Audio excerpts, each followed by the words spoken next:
You hear people talking, I borrowed so and so, I borrowed. It is neither here nor there.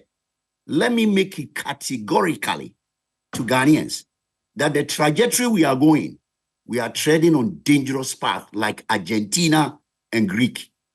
And we don't want to go there because every 4 years, we have to go and restructure the debt because you haven't put it in anything that will be able to pay the cash flows. We are talking about 3 billion, 2.35 billion to 3 billion this year.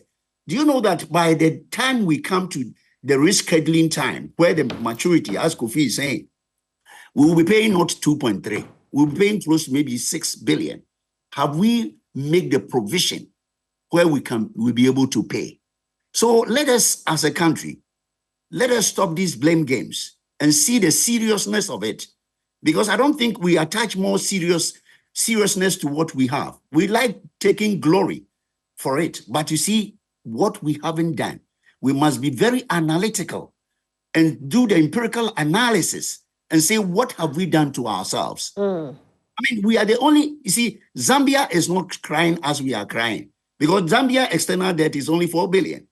We have the, you see, the sad thing is that Kofi was talking about the bilateral. Now we are now increasing the bilateral by adding more loans. What are we going to be able to do to pay this? So for me, where I sit and I listen to people talking about it, I take it from the point of view that are we making ready for the future payment of this debt? And you will pay.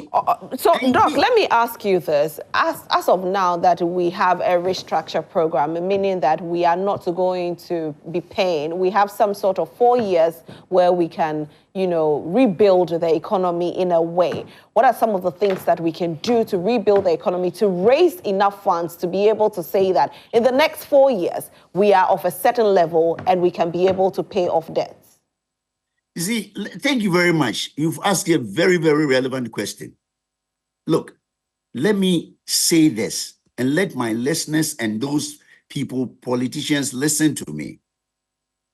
As recent as last week, something came out.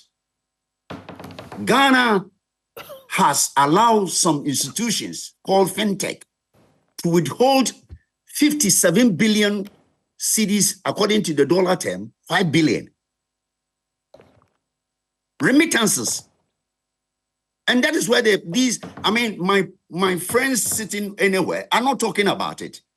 If we are able to capture, trace and track remittances, last year, 5 billion. It has gone into private sector, some private institution licensed in Europe and America. And then last 2 years, 3 billion also has gone into them. And then you go and beg for 8 billion.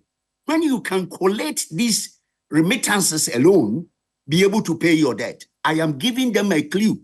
Let us revisit the Payment System Service Act 987, which was passed by the politicians who have actually forgotten about the Foreign Exchange Act, Act 2006. Act 723, which says that nobody, apart from the authorized dealer banks and Bank of Ghana, can hold our foreign exchange. Let them go back. And I'm very serious about this because we have a remittance, a chunk of 5 billion, which could even service the debt. Where is it? It's sitting in the people's account all over the place.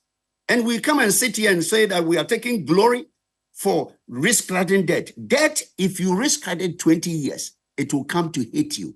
What matters most is your strategy to be able to address, pay off, and pay your interest.